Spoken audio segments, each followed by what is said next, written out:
he's waiting on me. So let's click this. Welcome to the Rebel Alliance Briefing Room podcast. We are here to podcast about anything and everything Star Wars with you. Please visit our website where you can play current and past episodes. That's https://RABR KyleJohansson.us. That's RABR KyleJohansson.US. On the left-hand side is a navigation menu. You can use this to learn how to load the Rebel Alliance Briefing Room podcast on your Android or Apple phone and tablet. And we have direct links to our podcast on Apple and Google Podcasts. Please participate by connecting to our social media, answering questions of the week, or submitting feedback directly from the site. Again, all of these are available at the Rebel Alliance Briefing Room website at RABR.KyleJohansson.us. And now, it's time to talk Star Wars. Oh, it's Star Wars time. I hope John Johansson, and this is Andrew Scott Sutton. Say hello. Hello. Hello.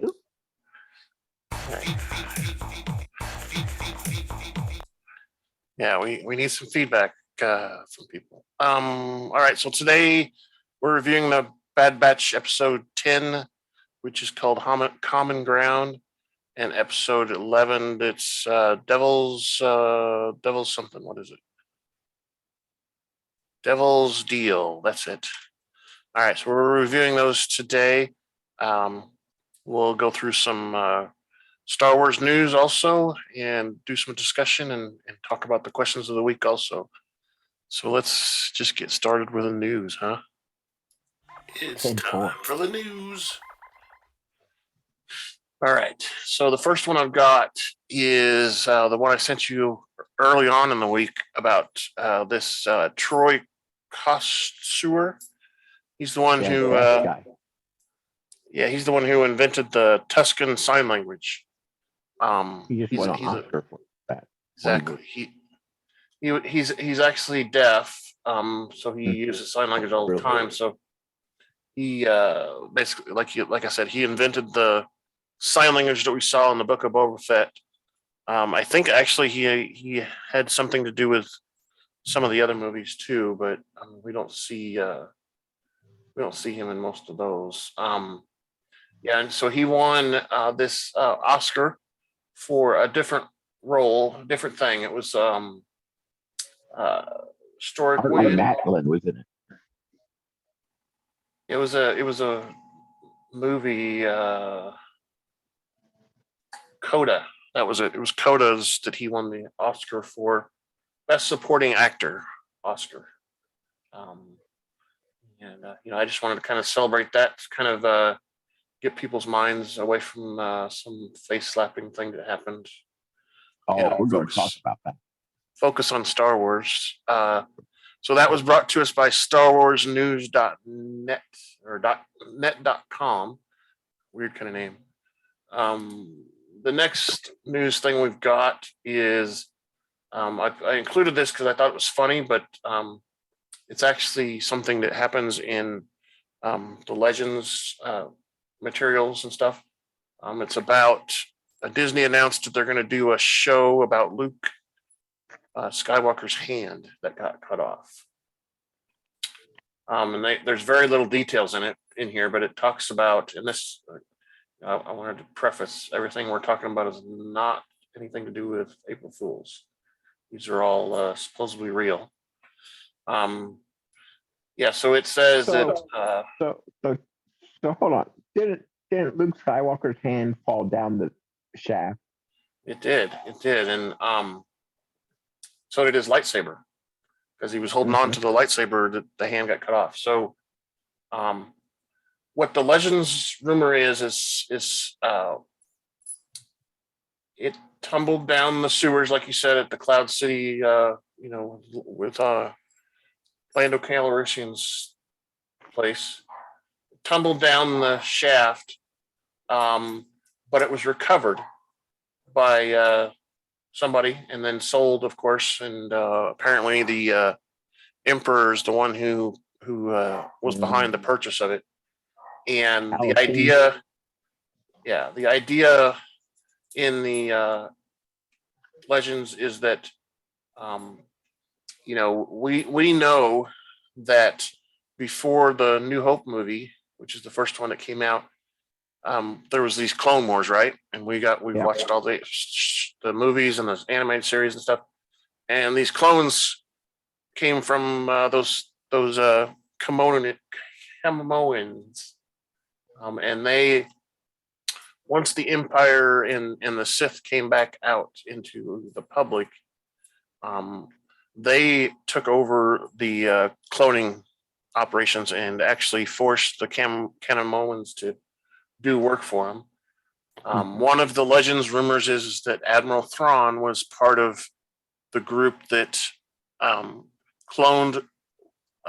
used Luke's hand to clone Luke Skywalker into a what they called Luke with two U's was his name in Legends.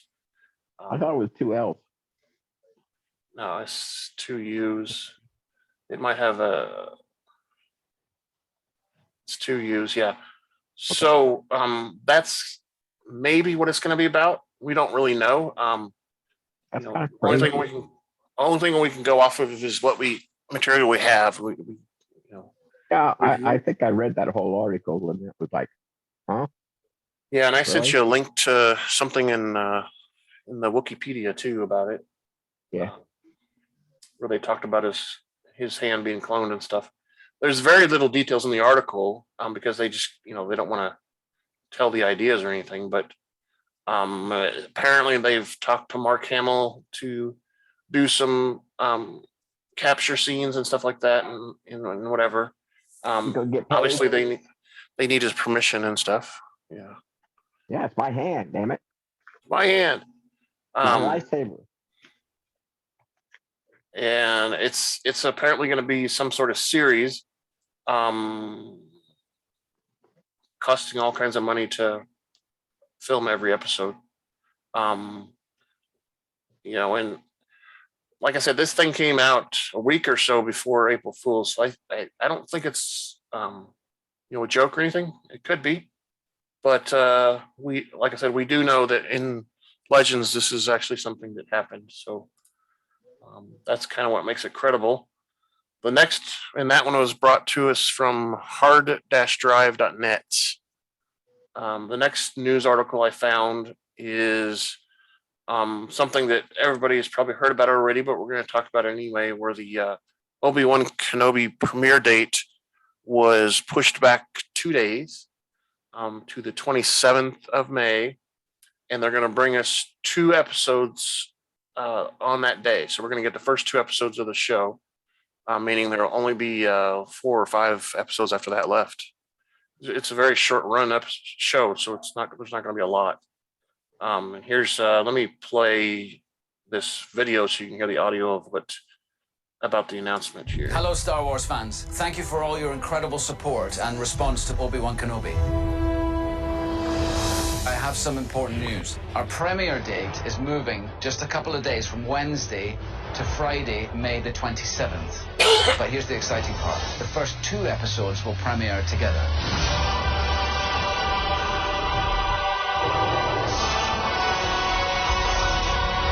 So make sure you tune in to both episodes of Obi-Wan Kenobi, streaming Friday, May the 27th, exclusively on Disney+.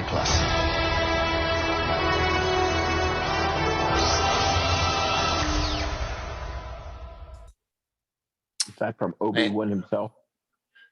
It was. That was Ewan McGregor himself. So, at the end they had that Disney logo with the lightsaber going through it to the plus.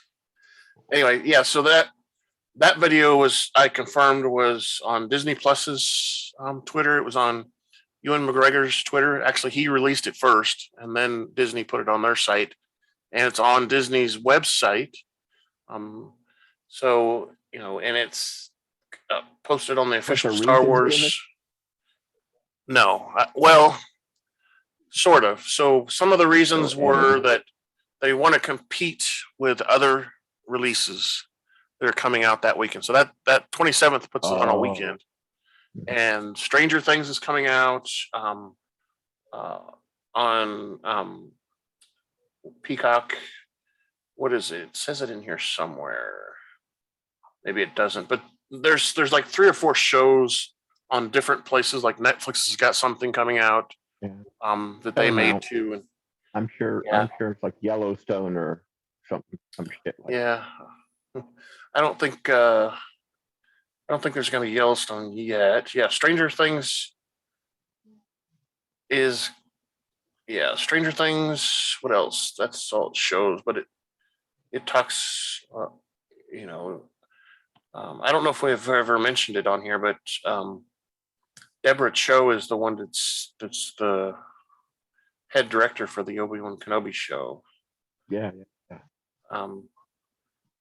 So anyway, yeah. So that's interesting news. It's exciting because they're going to delay it. They're going to give us 2 episodes instead of 1, which I like. But which I think means they can cram more in. It's my day off. That's good. Yeah. So I'll come over to your house, watch it. We could. And I don't know if we could film us watching it, but we could do a live action maybe. Maybe I could play it on my computer so we can hear the sound and stuff from the computer too. But yeah, we could try something like that. That'd be interesting. Boy, I'll be out of school by then. Sweet. So that's the news. Let me close the news bin. Yeah, and then we got our commercial. And now, a word from our sponsors.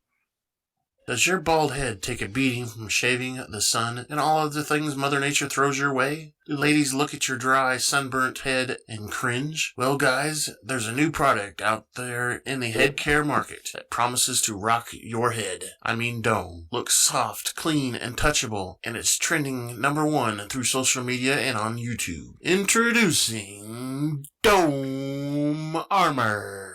It conditions with moisturizers like coconut oil and shea butter, protects with sunscreen up to SPF 45, and enhances your already sexy dome into an irresistible hands-on experience. Keep your dome safe and protected. Get Dome Armor, now available in fresh bacon scent. Sure to get the ladies to come running in fine stores like Walmart and Lowe's. Oh, and for those still struggling with minor hair loss, try Grow Gain. This product will refresh, revitalize, and regrow hair on your dome. Yeah, so that's it. And I wanted to Wookiee. I wanted to give a sneak peek of the future sponsor we might have. Come on down to Pelly's Mod and Repair Shop. Yeah, so that's coming next week. And like Scott said, we might have something to do with a Wookiee sometime too. I think the makers of Dome Armor might have a new product coming out soon. So that would be so exciting. It would. Let's do this. So then we can start talking.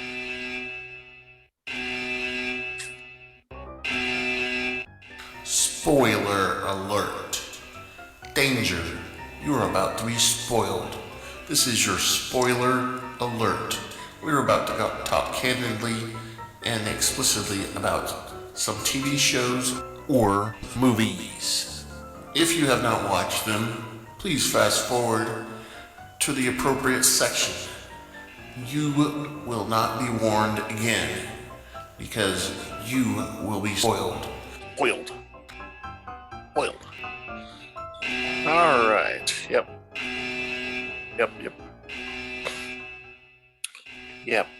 That alarm is recorded specially directly from Scott's workplace. Just kidding. All right, so we're getting into the Bad Batch Season 1, Episode 10, Common Ground. And the first scene is called Curfew on Raxis. And this is it says the Galactic Empire has reoccupied Raxis, the former capital of the Confederate of Independent Systems. Captain Bragg is the Imperial officer overseeing everything, and address that's the female captain, I think, that you were talking about before. She addresses the crowd in the capital city of Raxulon. She states the Empire is not the enemy and will treat all former Confederacy planets fairly in exchange for loyalty. And then we see the former Senator Avijit Singh come up to give a speech to kind of, back that up. This guy also has a droid, protocol droid GS8 is what it's called. And, he says basically his only option is to comply. And then Captain Bragg talks about a mandatory curfew that's going into effect that was approved by Senator Singh. Of course, the crowd does not like that. Singh implores his fellow citizens to embrace the new laws because once again, Raxus will flourish and become prosperous. The public declares they can no longer. He declares that they can no longer condone the occupation of Raxus, going away from script and saying that he disagrees. The crowd is outraged, and Captain Bragg arrests Singh, and you see a bunch of those Walker AT walkers come in and to control the crowd. And of course, our droid GS8 escapes and contacts someone, which at the time we don't know who the droid's contacting, but contacts someone saying that they need help. And that ends up being Sid that they're contacting. And they require assistance.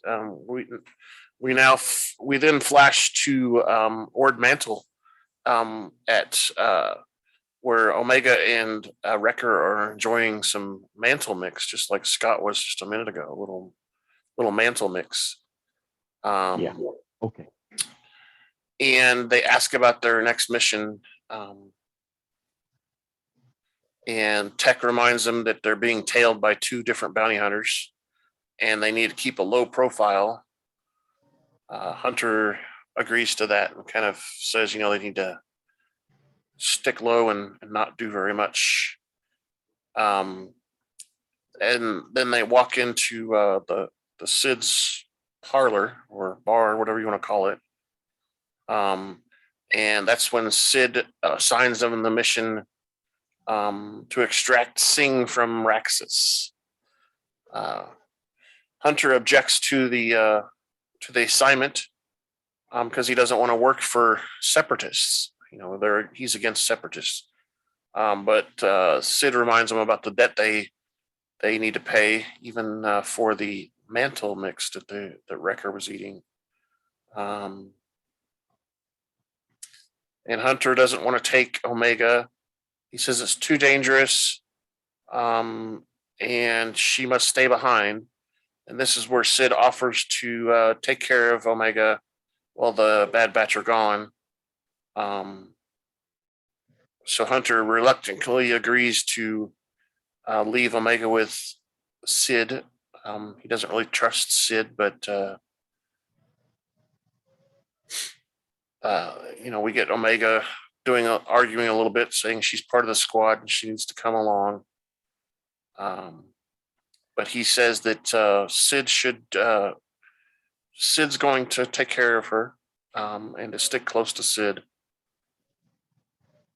And this is where we see Omega getting janitorial duties assigned to her. She's scrubbing the counter or whatever. That's not a very good term, but should be used. Yeah, exactly. Custodial There's- engineer. Custodial engineers. I'm sorry. Yeah. So the next scene, we see the Marauder landing on Raxus. And Wrecker replies that they've never been to Raxus before. Tech replies that the coordinates that Sid gave him they land outside of the capital city of Raxalon. Door And open.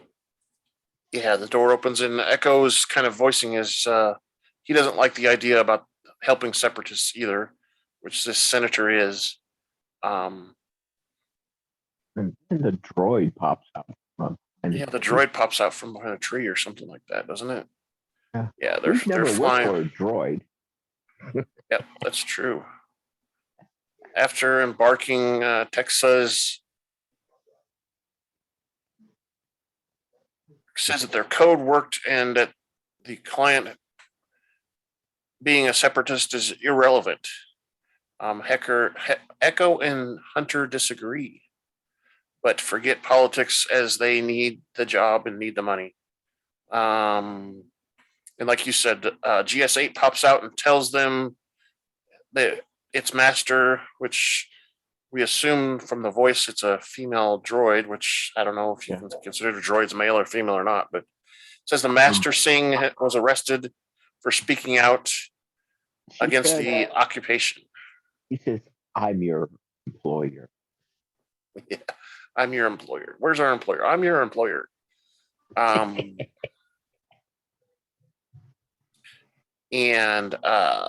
So Hunter says they don't care. They just want to get the job done.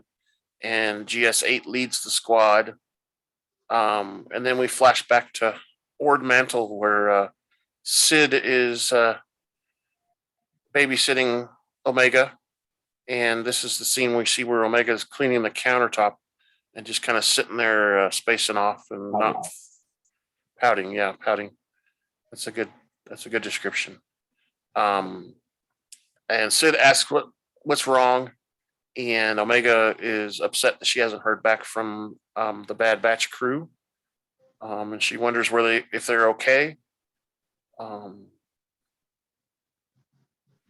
And Sid replies that they better be doing all right because she's paying them a lot of money to do this job.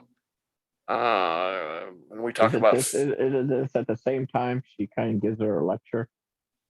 Yeah, she's talking about how it's unfair. Because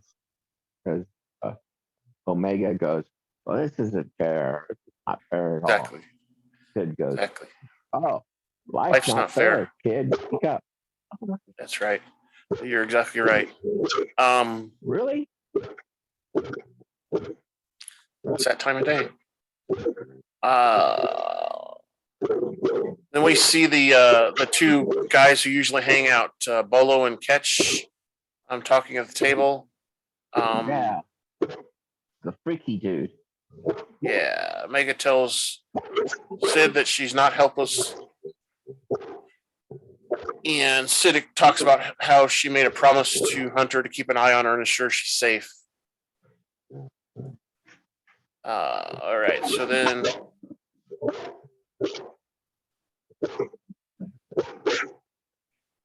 Maggie. And Omega basically asks how much they're making, and Sid kind of replies that whatever they're making is not enough to pay off the debt still. And that's when we see we flash up back to Raxalon and see our team. There's an AT marching through the streets, a big walker. Yeah. Clone troopers are standing guard around the residence of this Obi-Wan Singh guy. And they get their binoculars out to check it out and see where all the heat signatures are and such. And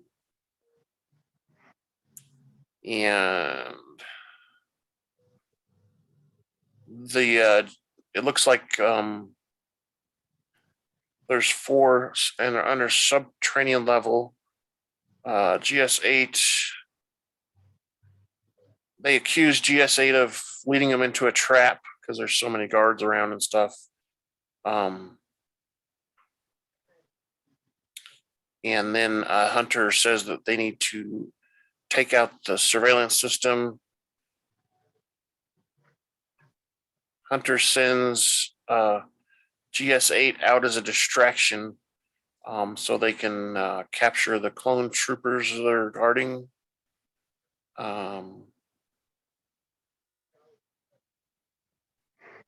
GS8 opens up a gate. Throw a grenade between their legs. Not yet. Not there yet. Yeah. I like that.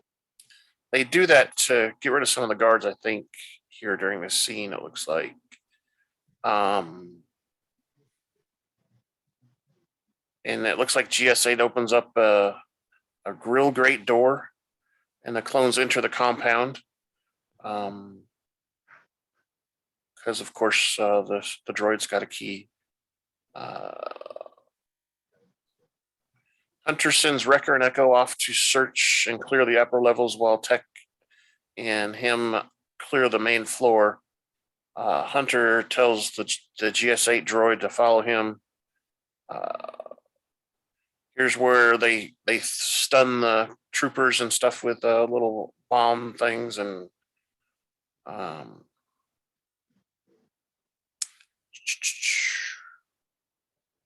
and this is where we get a thing where Hunter's calling out orders and he actually says Omega's name and she's not there and everybody Tech says well that would be impossible because Omega's not here. GS8 decides to distract the guards. Deeper in Hunter's heart. Yeah, a little deeper. Hunter stuns him with a grenade, like you were talking about. That's the scene right there. He throws it between the droid's legs. I think he actually had a facial change from that episode. What?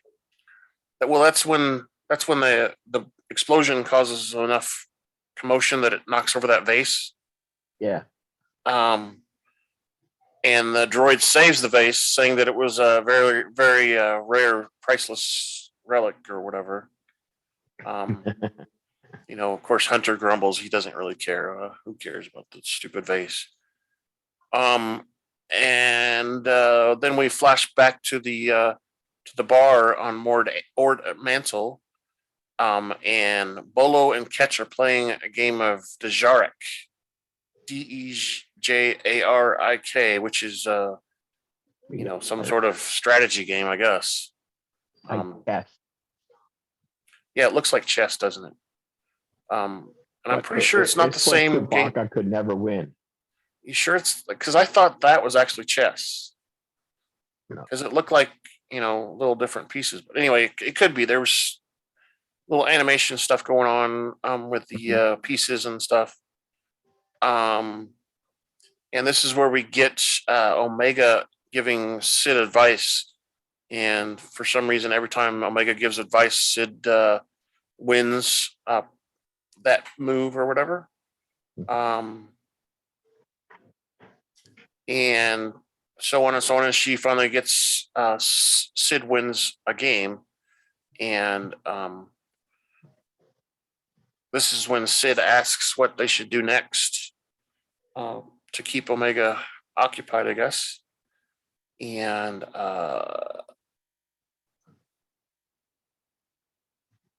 so on and so on. They bet and she wins. She plays another game with someone else.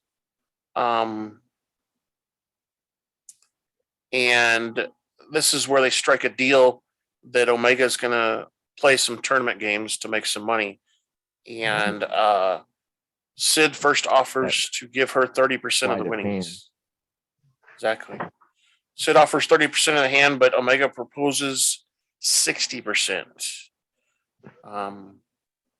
And we kind of assumed that she takes the offer for 60%. And then we, of course, flash back to Raxus. And we see Captain Bragg and some troopers bring in someone to interrogation. And this is where interrogation isn't going well, so Bragg charges Singh with defying Imperial law. Then she tells the senator that the Singh refuses to be the Imperial puppet for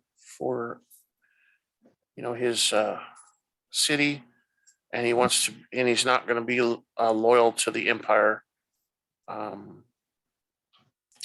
And like I said, this is where we get Bragg dismissing Singh back to a jail cell.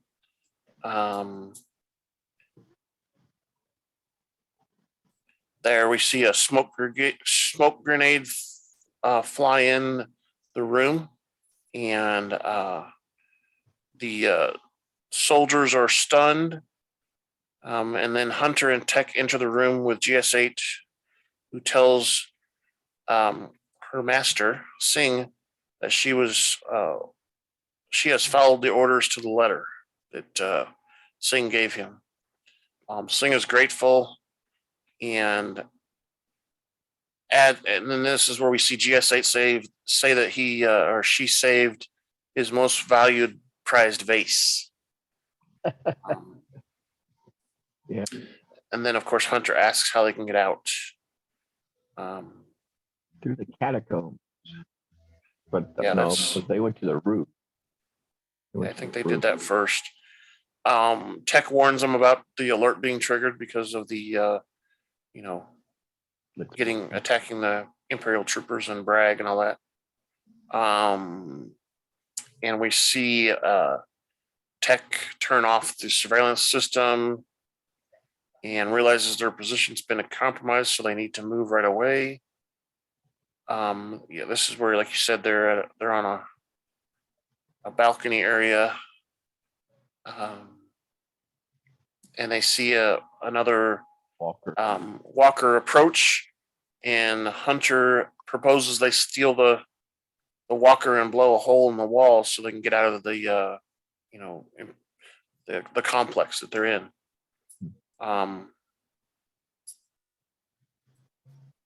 And clones are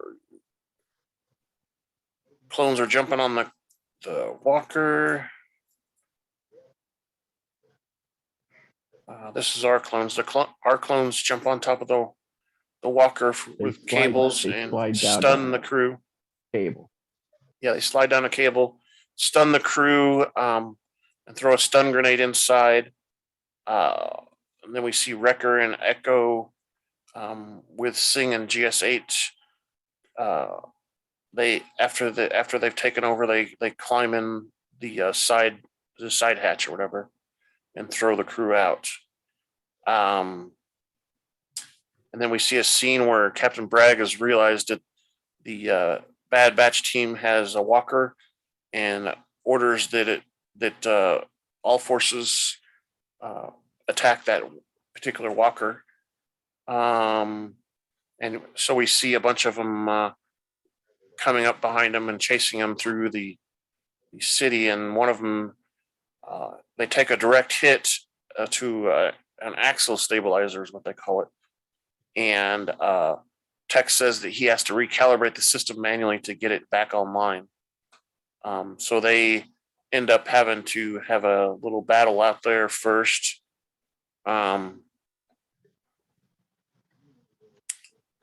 It's a stun grenade. Let's see. And a third walker arrives that's chasing them.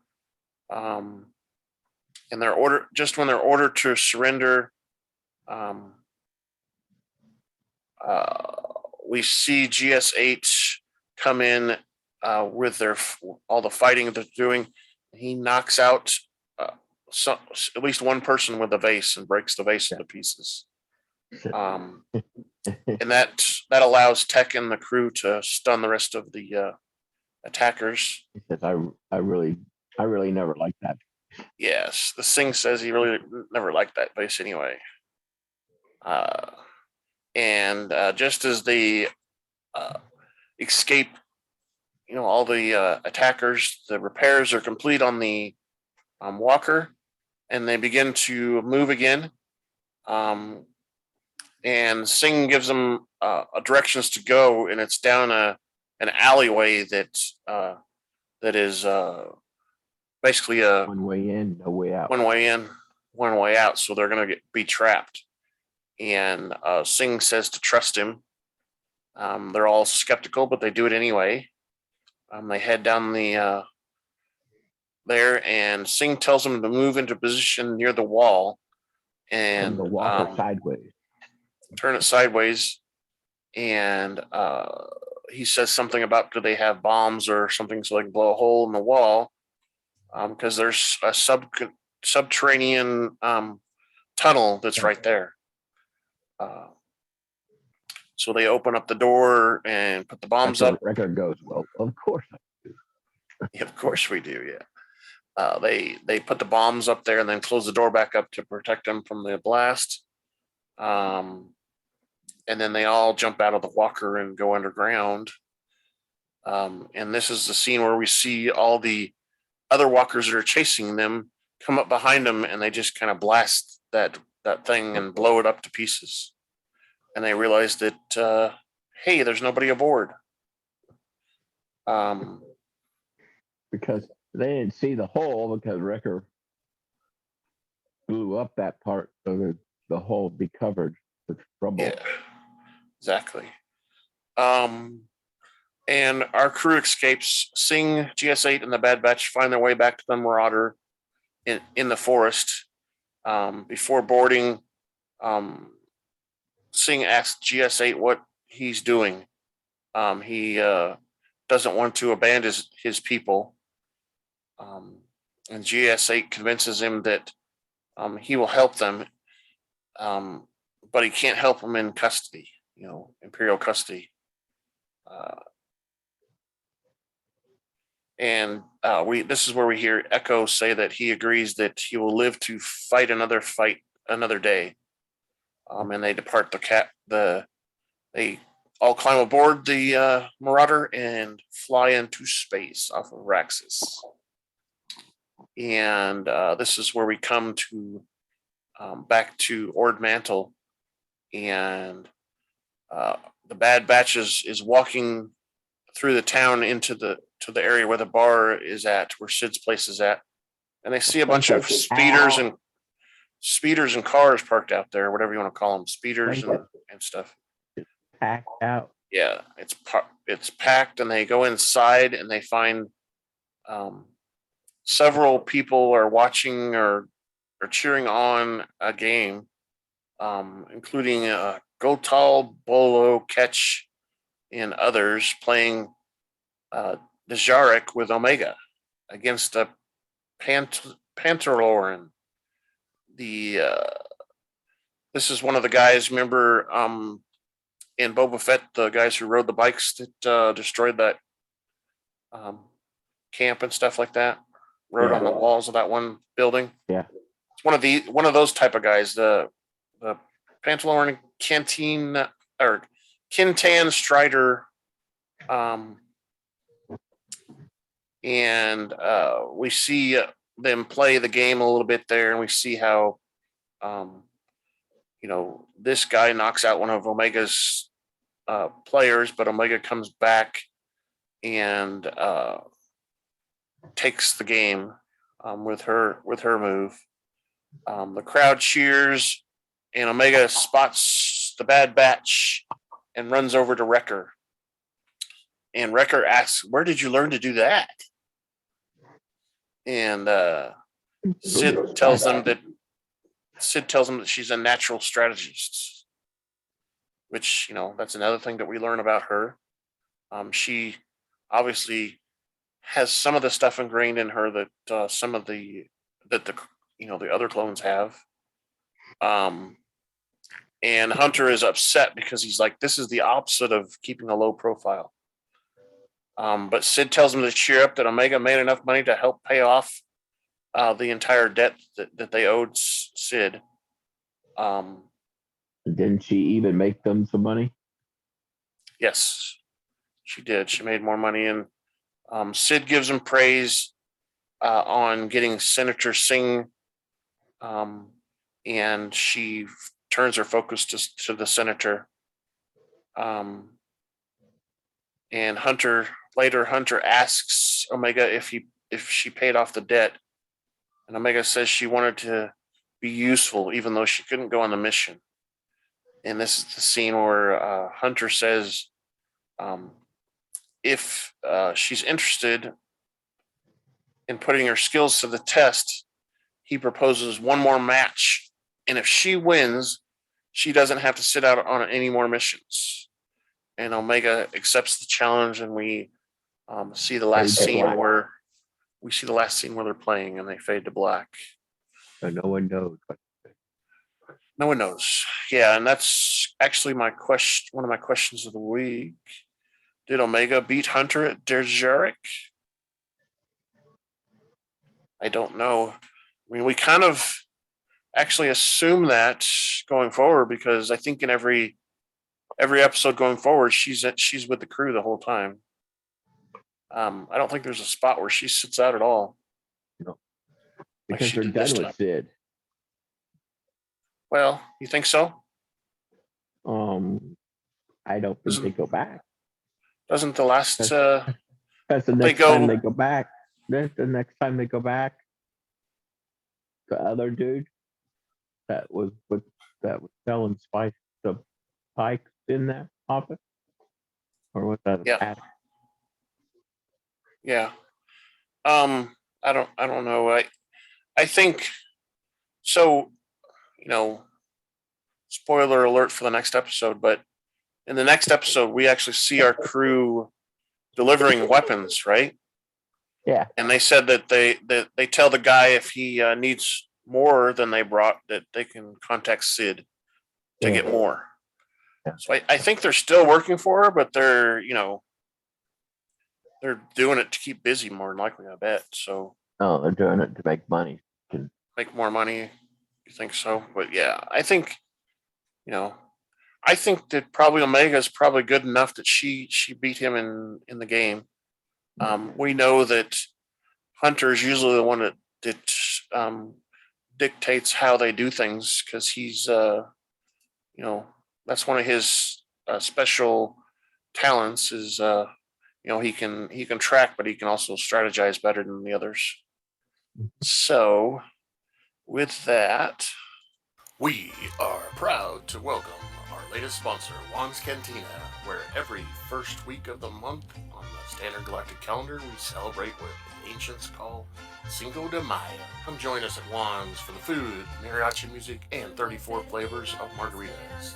That's Juan's Cantina right next to the Hangar 94 of Mos Eisley Spaceport. On day 2 of the week is Taco Tuesday. All tacos are half a credit each and enjoyed with our house margaritas. Juan's Cantina also serves the galactically famous Dos Camarones Azul Cerveza, imported directly from Kessel. Thank you again for our latest sponsor, Juan's Cantina. Juan. Yeah, and I was just reading during the that commercial there that several other places are reporting that that Disney and the Star Wars group, Lucasfilms, all of them have confirmed that the date of the 27th is what Obi-Wan Kenobi is going to release. The Obi-Wan Kenobi Cafe. Yeah. Right? What? The Obi-Wan Kenobi Cafe. No, that's the museum. Oh, okay. Rancho Kenobi, Obi-Wan Kenobi. Yeah, that's it. All right, so our next episode of season 1 that we're reviewing is episode 11, called Devil's Deal. And this is one that I kind of liked a lot when I first saw it, because it brings in a character that's young, a version of the character that we see in Rebels, Star Wars Rebels.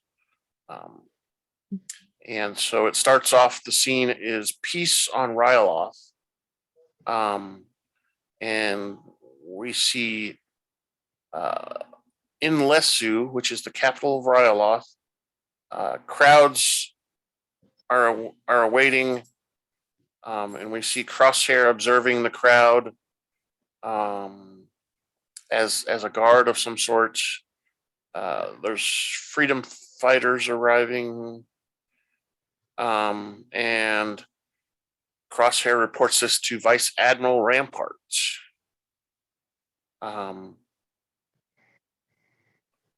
The crowd's asking where the Senator Orden Freeta is. And Admiral Rampart conveys that the Galactic Empire's displeasure that they are troubled by the Empire's presence, despite the refinery bringing more jobs to the citizens. And then Senator Orden Freeta claims that they welcome the partnership, and asks Eleni Sedula if she agrees.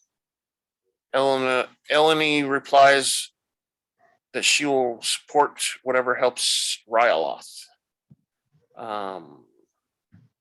And then the senator turns his attention to General Cham Sundula, asking if he shares what his wife just claimed. And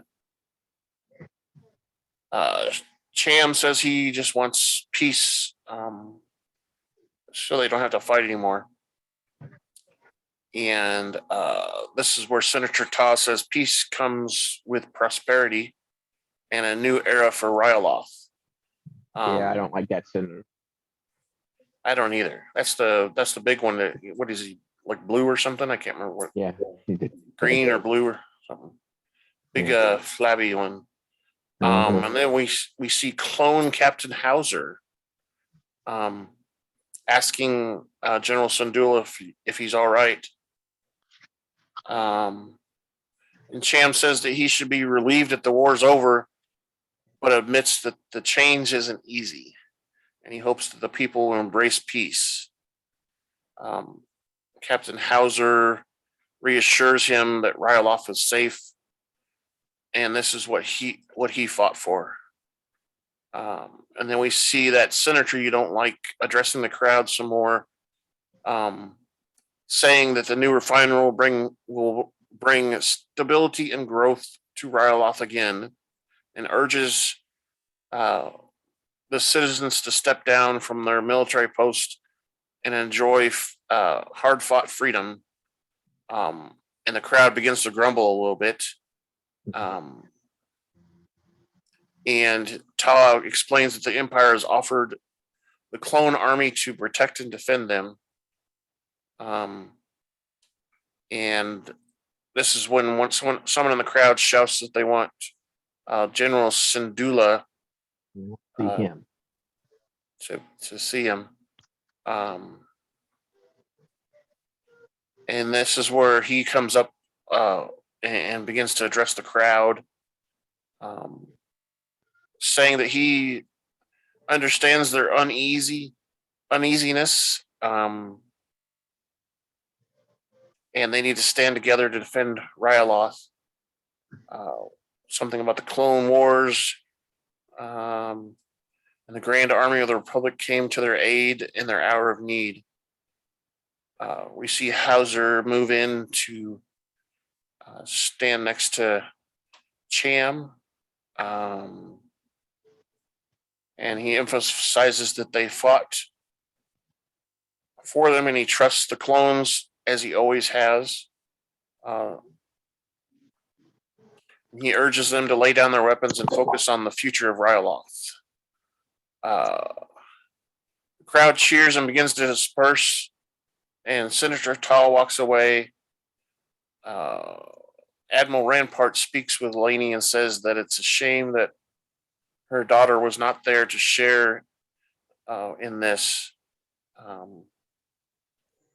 And Eleni explains that her daughter has other interests. And that's when we switch to a scene where we see Hera Syndulla and her astromech droid Chopper spying on the Imperial refinery. And they're in an off-limits area.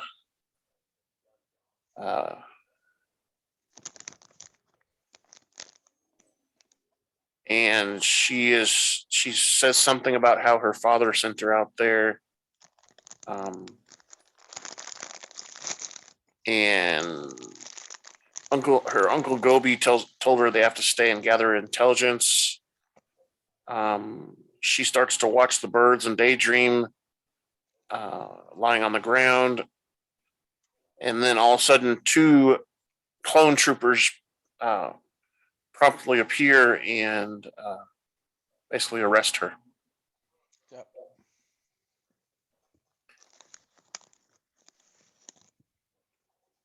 She wants to fly. She wants to fly. She wants to She, fly more than anything. Yep, she wants to fly a ship called the Ghost.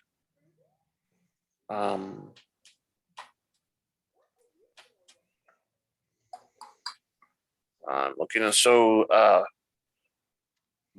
we have another scene where they're back at the palace or whatever, and this Gobi is basically Eleni's brother, and they're arguing about what just happened with Senator Ta.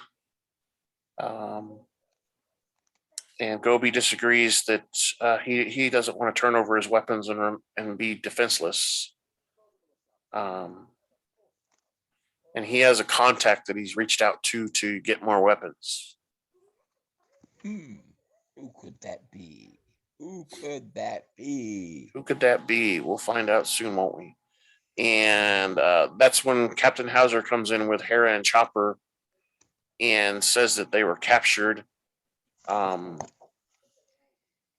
found in a restricted zone. Hera basically claims that she was just exploring. Restricted zone. And Hauser kind of explains how he's in a tough spot. Trying to protect him and, enforce what the Empire wants to enforce. Right here. We're in a tough spot, boys. And this is where, Cham says that he assures that it won't happen again. That Hera won't do that again. And after the troopers leave, this is when Cham asks Hera what she was doing. And Hera basically tells her that, the same story that she told where she didn't know she was out there. She was exploring.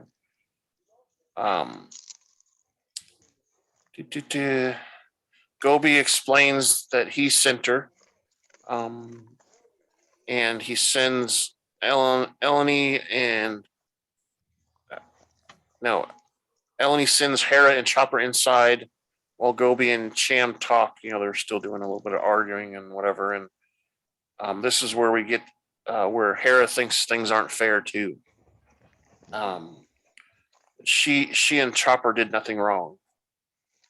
And her mom comes in and reminds her that the refinery is off limits. And this is where she asks her what her daughter saw and not to leave anything out. And then we see Cham and Gobi arguing still about involving Hera in espionage. Aren't they the mom and dad, didn't they go on a tour of the site and notice the gun towers, and she said it looked more like a military site? Yeah, that's in a refinery. They do, and that comes later in the episode, but that does happen. They notice things that they didn't think were true. Basically, that the Empire is actually, doing more than refining stuff there. But the first thing we see is a new scene that's called Building an Arsenal. And we see Gobi and Sereni prepare to leave for a supply run on a freighter. And this is where we see that Hera is not able to go. And her father doesn't want her to do any more spying. But Gobi mentions that she can fly. She can do some flying if she goes. So Hera decides that Blackmail.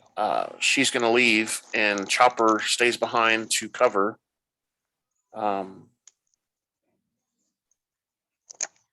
And we see that Crosshair has been watching them.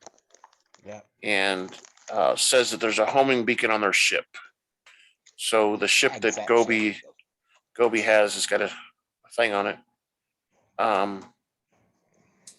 He tells his superiors over a comlink that the ship has been tagged and that he is not and they're not alone.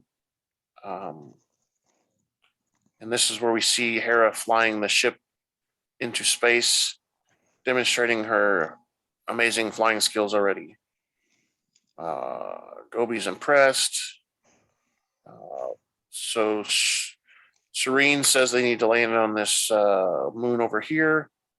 And Hera asks Gobi what kind of supplies they're after. And this is where Gobi tells her that they're picking up weapons. Shortly after they land and get out of the ship, we see the Marauder land, and the Bad Batch comes out. Wrecker's hauling a big crate of something or other. He was hauling both of them. Yeah, 2 crates Poor maybe. guys, poor guys are dang workhorse. Does he get more money for that? No. No, he doesn't. God. And this is where Hunter says that Sid sent them, and they brought 3 dozen blasters and a case of thermal detonators. Thermal detonators. I like. And we see Hera eyeing the Marauder, saying that that's an interesting kind of ship. She likes the Omicron class attack shuttle, and she sees Omega, who's with them, of course. And Omega asks Hunter if she can take Hera aboard the ship. And she warns Hera that there's no funny business. And then they get on the ship. They get on the ship, and Omega shows her around. Talks about, where things are and what things are. And this is the port where Wrecker does the gunner stuff that she actually sleeps in. And so on and so on. It's her room when they're not shooting shit. Yeah. And this is where Hera remarks that she likes the specs, but the flying is the best part about being on a ship. She says, you live on a starship? Yeah. Yes, I do. Thank you very much.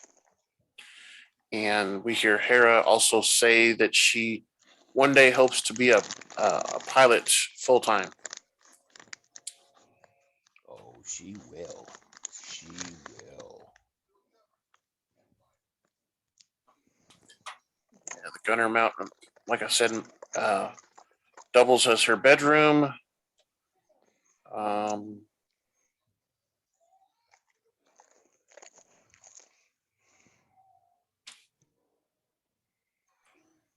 So yeah, they bring her outside. Gobi tells the batch to request more weapons from Sid, and Hunter warns that building an arsenal will attract attention. And Gobi says that he knows what he's getting into. And that's when Gobi says they're leaving. Hera thanks Omega for giving the tour, and Hunter asks Omega if she has made a new friend or not. And of course, Omega says she's kind of strange, but she likes her. And they said, "I'll see you later. Maybe next time I come to your house." Yeah. And then Omega asks a question about flying and the feeling that you get when you're flying to Tech. And we watch Gobi's ship take off as the Bad Batch climb into their ship. Yeah, and that's the last we see of the Bad Batch. We see them just for this scene here. It's not very long. That's the only time they're in the entire show.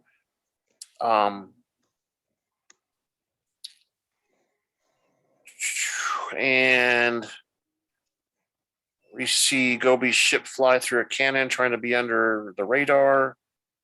And this is when Gobi lets her fly the ship again, but she can't land or take off because she hasn't been shown how to do that yet. But she wants him to show her. And this is where we see, as they're flying through the canyon, Crosshair shoots at the engine and knocks out one of the engines, and the ship crashes. And that's where we see Crosshair order the troops to move in. And a ship or two come in, and a bunch of clones come out. Hera asks what's going on, what should she do, and the troops quickly take them into custody. Shortly after they've been taken to custody, we see Admiral Rampart and Senator Ta arrive also. The big guy you don't like. Crosshair tells them that these were caught smuggling weapons into the planet. And this is where Rampart starts talking to Hera, telling her that he finds her involvement to be distressing. And Senator Ta says Hera is an insurgent and needs to be taken into custody.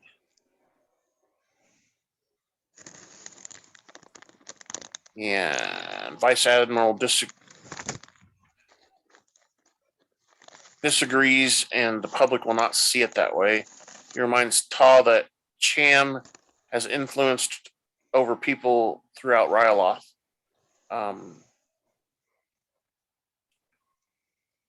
And that Cham has not committed a crime at all. It's just Hera. And this is where we see that Hauser says that Hera is an only child. Yep.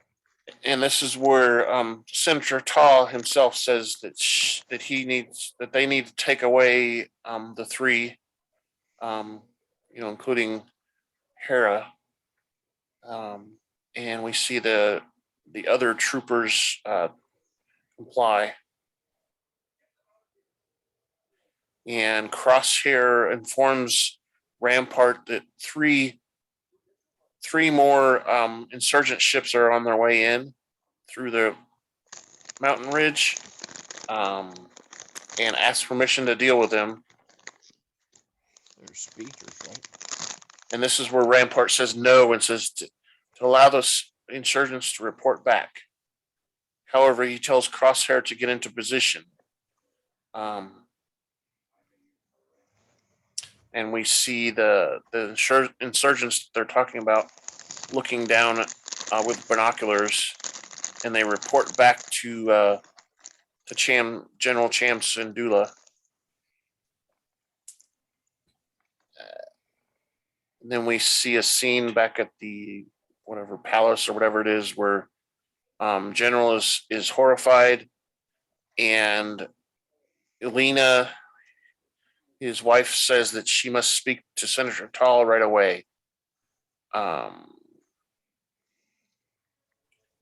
Elena is shocked that Gobi took Hera with him, and that they've been found guilty of treason. And this is where General Syndulla says that Senator Ta will see that they never get a trial. And he decides that they must intercept the convoy before it reaches the capital. And the three of them leave, including Chopper, to intercept the transport. And we see a scene where they're on the transport, and some of the insurgents start to fire on it.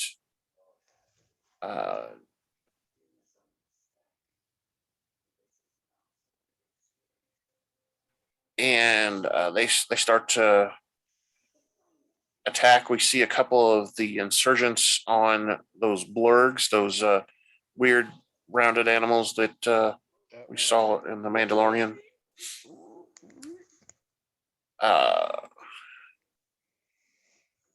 And they take out a trooper or two. They knock them off their speeder bikes. Vice Admiral Rampart and Senator Ta receive news that the insurgents are attacking and order the clone troopers to attack back. Hauser complies, and the escort riders are distracted. A redskin Twi'lek, which is all these people on Ryloth are Twi'leks, infiltrate the gun turret and take a few crew out. Two more speed riders are being hunted down as well, and they get taken out. And Hera begins to hear sounds of blaster bolts close by, and Rampart's asking where the reinforcements are. And this is when they find out that their comms are being jammed. And we see Senator Ta, the big guy, kind of start to panic because he's afraid he's going to get killed by the insurgents. And we see, this is where we see Elaney and Sham are hunting down a couple more speeder bike groups, and the two bikers split up. One of the other insurgents takes out the other one, and Cham gets to Hera and plants a detonator on the vehicle, so that they can break them out of the vehicle.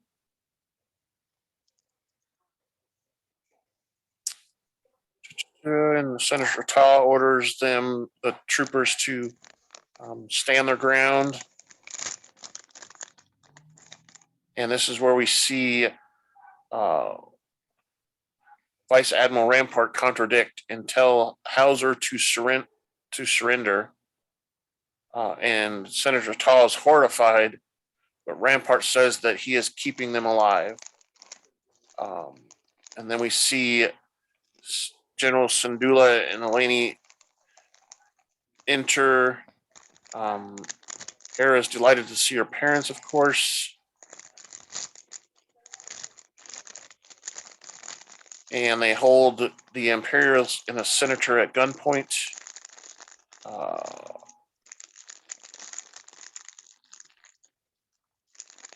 And Hera talks to her mother about Ta not going to let this go, that they actually came out here and rescued her and caused a commotion. And the General Syndulla confronts Senator Ta, and Ta denounces them for attacking the convoy and labels them all traitors. Crosshair shoots him. And Best scene in the episode. Kaplowy. yeah, and that does come here in just a second because we get Cham pointing his weapon at him. And Senator Tall says that Rampart and Hauser must intervene. Rampart is unsympathetic, saying that Cham is the one who's holding the blaster. And we get Hauser kind of trying to reason with Cham. We see Hera in the background watching, and Rampart thanks Senator Tall for playing the part, and he nods his head, and that's when like you said, Crosshair shoots him. Bam.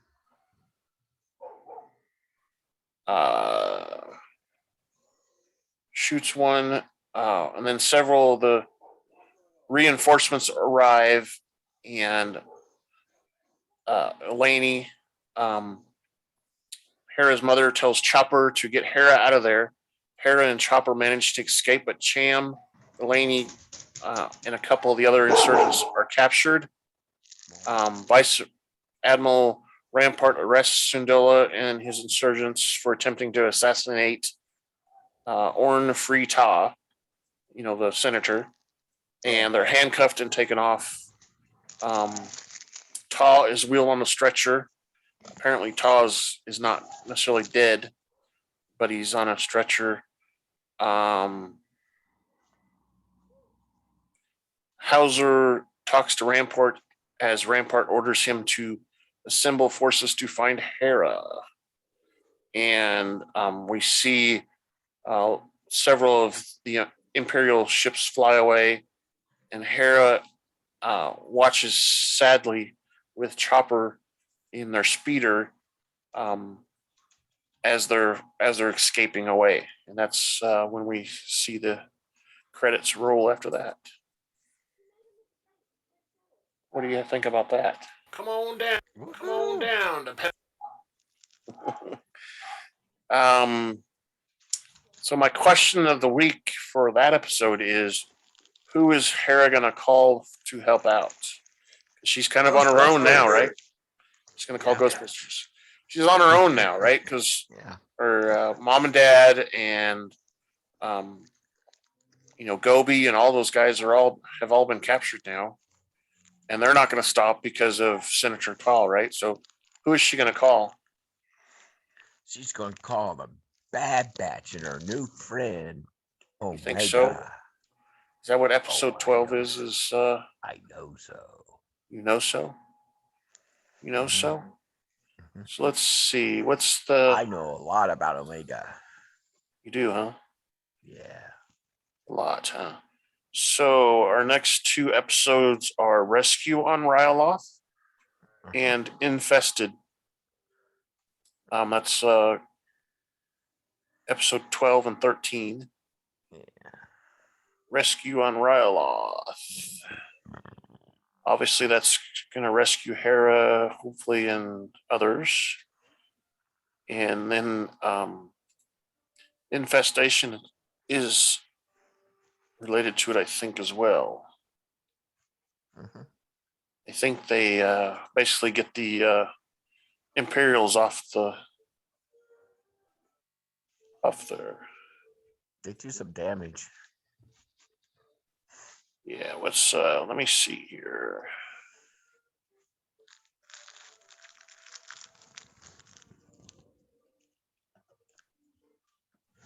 Yeah, anyway, those are two interesting episodes, and we're getting, again, closer and closer to the end of the season. There's only 16 episodes, and we're going to be reviewing. I finished it today. You did, huh? Yeah. So we'll be doing 12 and 13 next weekend. Yeah. So my question for you is next week we have those two episodes, 12 and 13, right? And after that, there's 3 episodes left. And so that means normally we review 2 episodes. Do you want to, since Well, the last two Return are to like Camino together. and the last The 2 are last together. two So you are want to, together. maybe try to We'll do do all one. 3 of them, or do you want to do one like you just said? Do one and then do a finale thing. Yeah, we can do that. And, those 2 might take some more time also because that wraps up the season. So there might be a lot to talk about because there's a lot that happens in those last 2 episodes. Yeah. So Somebody's left on Camino. somebody's left. Somebody's left. All right. Anything else you have for the episode? Want to talk about for it? It seems the young ones in all these shows are a bit stronger than the adults. Sometimes, yeah, it seems like that. I mean, we know Hera is pretty strong anyway when she becomes an adult too, but strong-willed. Let's put it that way. Strong-willed. Yeah, and I wonder if it's part of it is the adults have been, manipulated and have had to deal with the war so much that they're kind of worn out, and the younger kids still have the fight in them. Yeah. Maybe that's what it is. I don't know. I am excited though that we had 3 news articles. That's a lot of news because it's been pretty dry with the news lately. Yeah. And it looks like there's a lot more stuff coming out too. And I wanted to say briefly. Go ahead. I heard that some way somehow that Irish fighter from UFC wants to be in the episode of Obi-Wan. Really? Yeah. Conor McGregor. That'd be too many McGregors in the freaking thing. Yeah, that would be interesting, wouldn't it? Mm-hmm. Well, he could be, someone who he could be a Sith. Could be. He could be someone who puts up a fight against, one of the Inquisitors or something too. Yeah. Man, that'd be a good fight scene. That Grand Inquisitor. Woo!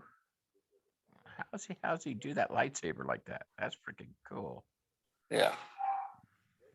It's the handle. It's got it so he can spin it. But the young ones, going back to this, the young ones are they're the future, so they got to buck up and but there's still secrets about Omega, but Yeah, there's a lot of secrets, I think. I mean, we learned some in the upcoming episodes, but there's still a lot that's unknown, and that's why I'm looking forward to season 2. There's a lot more to be explored there. Well, so I wanted to also put a warning out to people that they might have seen something about the Bad Batch on July 26th, and that's not necessarily true. That's probably an April Fool's joke. So, just be wary. Other sources did that. Where'd that come from? Somebody produced it. Some person just made it up. Basically, is what it looks like to me. And the thing that clues me off is at the end of the clip, they play Darth Vader's music, which has nothing to do with the Bad Batch. No. So that won't be there yet. Yeah. I mean, Anakin Skywalker's around, but and he might be turning into Darth Vader at the time, but I don't think he's going to be in the Bad Batch at all. At least in my opinion. We could see him, I guess. Maybe the Bad Batch tumbles with somebody with the Empire somehow, and we see him, but I don't think so. But like I said, also I've seen a lot of things, and a lot of people have also said that this is that was a cruel joke that people have played on others. But yeah, Did he even have a Disney symbol on there? It did. At the end of it, it had all the logos there, but it was it had Pixar and everything on there, which is not what they normally do either. They usually have Disney Plus or Disney Plus. or Lucas Limited, but Lucas wasn't even there. So He better hope they don't find him. And the thing that made it so believable though is that's actually around the time that it might start. It might be close to that time. Because if we believe some of the other rumors that maybe the Bad Batch plays after Obi-Wan, and then we get Andor, and then we get all the other shows until we get to the Mandalorian. Yeah. So I don't know. We'll see. I heard they're working on another Star Wars Legos show too. Yeah. Did you get that thing I sent you? That was on TikTok. Yeah. Baby Yoda thing. Roku. That was cool. Yeah. All right. Let me run the outro thing here. Get this. Thank you for listening to the Rebel Alliance Briefing Room podcast. Please visit our website where you can play current and past episodes. That's https://RABR.KyleJohansson.us. That's RABR.KyleJohansson.us. On the left-hand side is a navigation menu. You can use this to learn how to load the Rebel Alliance Briefing Room podcast on your Android or Apple phone and tablet. And we have direct links to our podcast on Apple and Google Podcasts. Please participate by connecting to our social media, answering questions of the week, or submitting feedback directly from the site. Again, all of these are available at the Rebel Alliance Briefing Room website at RABR.KyleJohansson.us.